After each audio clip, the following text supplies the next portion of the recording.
This is the Santa Fe Blue Goose from Broadway Limited Imports. It is from their brass hybrid line, and for this showcase, there will be not one, not two, but three different blue gooses. Or would it be blue geese? Also, the actual blue gooses are from the first run of these models, while the black goose is from their newest run. As of making of this video, you can still find these models at retailers. However, the black goose is a Trainworld exclusive. They retail currently for $765, so it's unlikely they'll sell out anytime soon. If you are interested in any of these, I will leave links below to where I shop. The Blue Goose is a unique locomotive from the Santa Fe. Built as a part of 6 Super Hudsons, the Blue Goose would be the first of the batch in 1937. Unlike the others, the Blue Goose would be the only one streamlined. In fact, she would go on to be the only Santa Fe streamliner. As the name implies, what makes her stand out is her blue paint scheme. For her career, the Blue Goose would be used for running passenger trains between La Junta and Chicago, such as the Chief. Over time, though, as dieselization would start to take over, she would be moved to more secondary heavyweight trains. Eventually, she would be removed from service and then sold for scrap in 1956. Upon receiving the Blue Goose, the model comes in a long white box. The box consists of 2 layers, those being the outer sleeve and the inner box.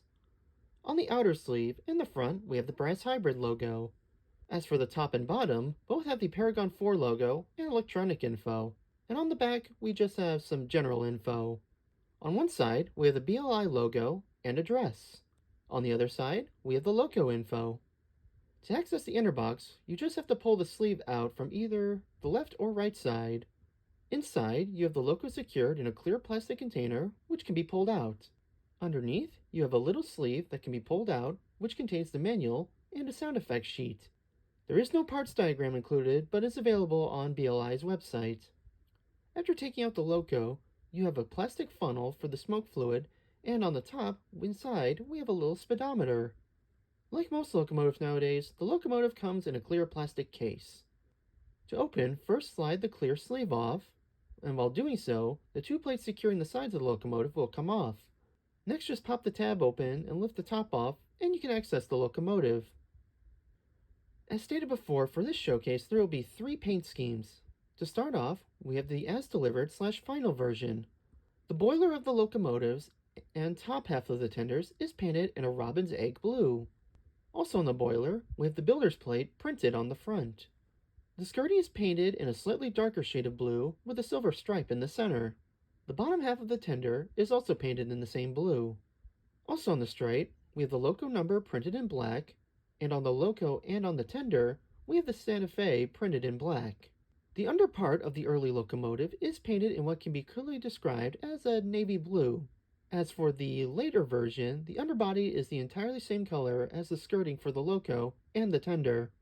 On the wheels of the early version, we have white outlining with white centers, with unpainted axles. The trucks of the tender for the early version are also painted in the same very navy blue. The late version, however, is the same shade as the tender. In the front on the pilot, we have silver stripes running across. Above, we have the Santa Fe logo printed in silver. And the interior of the cab is painted, but is oddly painted the same as the boiler, and that is not accurate. The top of the tender has a silver stripe running across the entire body. In the back of the tender, we have the loco number and tender capacity in black. For a unique approach, we have the fantasy scheme called the Black Bonnet. This scheme is used on the early version of the locomotive. For those of you who do not know, in simplicity, the Black Bonnet scheme originates from a mistake in the Lionel's first catalog, where the F units were mistakenly painted black instead of silver. It has become a fantasy scheme in the O-scale world for a while now, but only recently has Broadway Limited introduced it to the HO scale market, from what I can tell. As for this scheme, the boiler and underframe are painted black. The skirting is painted red with yellow lining on top from the pilot to the cab. As for the tender, the front is red with a yellow line that runs from the top to the back. The rest of the tender is black, and on the skirting, on the piston, and on the tender, we have the Santa Fe Indian Head logo. In the back of the tender, we have the loco number and tender capacity in silver. And finally, we have the Santa Fe logo, loco number, and ATSF printed in silver. As for details, all three are the same, with the exception of the skirting on the front and back of the loco. To make it easier to see, I'll just be using the blue locos. A key difference is that the early version has skirting hiding the piston and back of the cab, while the late version has those removed. With that said, starting at the bottom, the drivers are the Baldwin disc drivers. The side rods and valve gear are also correct to the prototypes. In between the wheels, we have separately applied brake work, and as for the leading wheels, there is not much but just the wheels. This is, however, where you would add the speedometer piece, but keep in mind you will need extremely wide curves in order for the locomotive to stay on the track. The trailing truck features both separately applied and molded brake work. Above on the firebox, we have separately applied pipes and pumps. Above the wheels, on the left, we have a separately applied tank.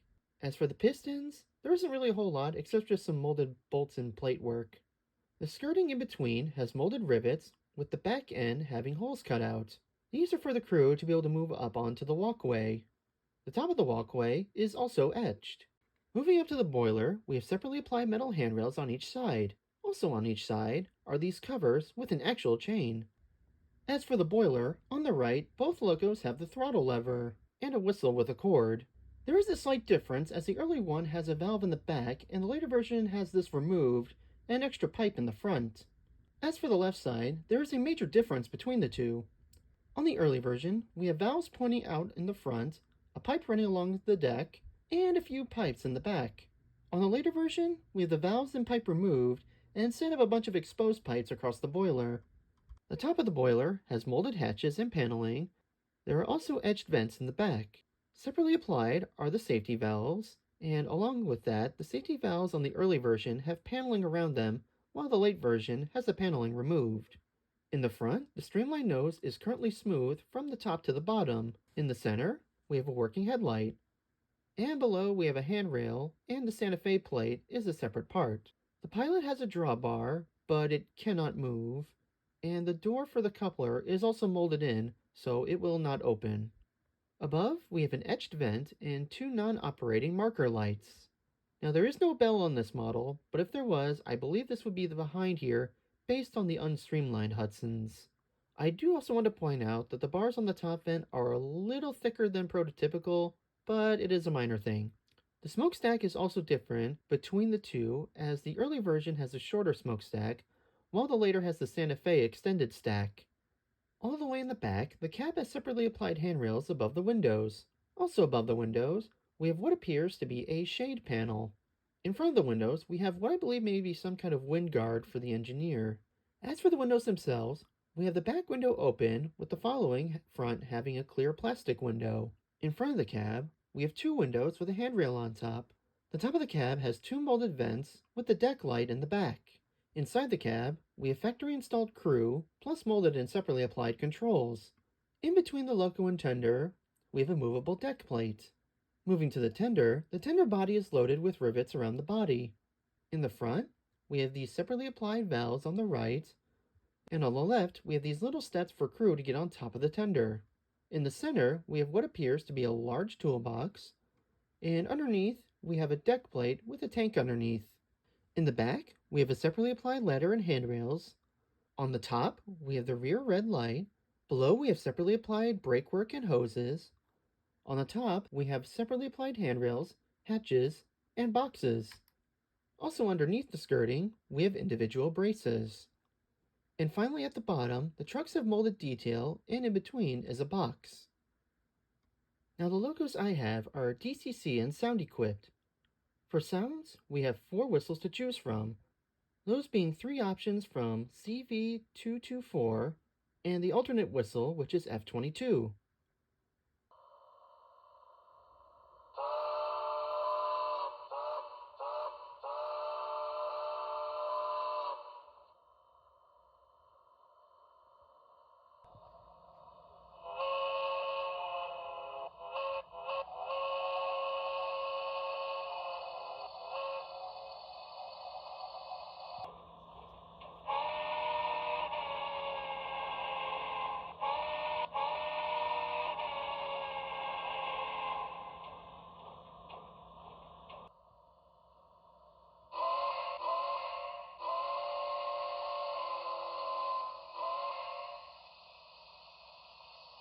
As for bells, there are two options which can be changed with CV223.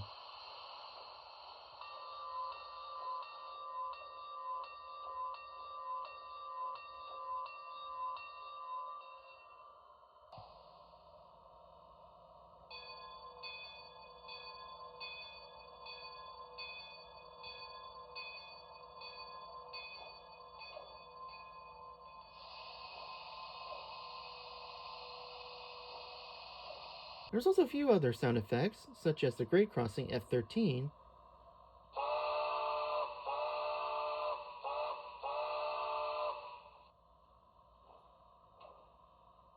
and finally what I find most interesting is a real clickety-clack track sound, F23.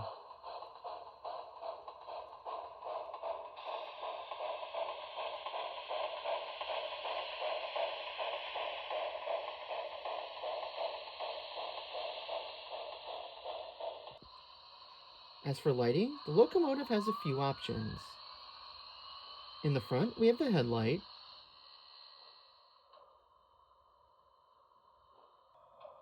moving back, the number boards can also be lit,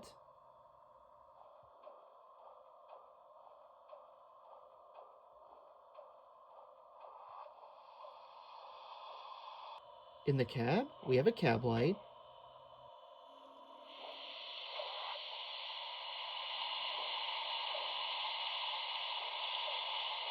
and on top, we have a deck light attached to the cab.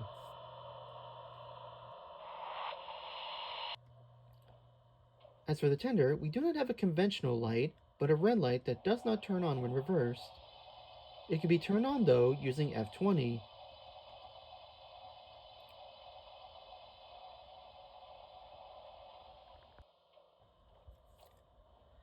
The locomotive is also equipped with a go pack, which is essentially just a keep alive that keeps the locomotive running for about 4 to 5 seconds after the power is cut out.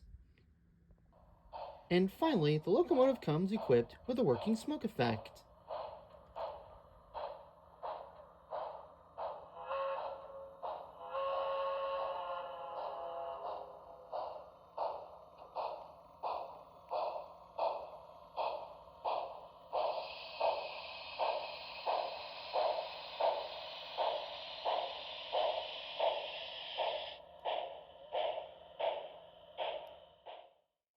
For this running session, I will be using the Walther Santa Fe cars for all three locomotives.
And that was the BLI Santa Fe Blue Goose.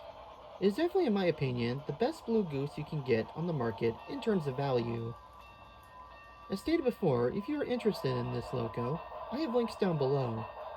Thank you for watching, and see you in the next one.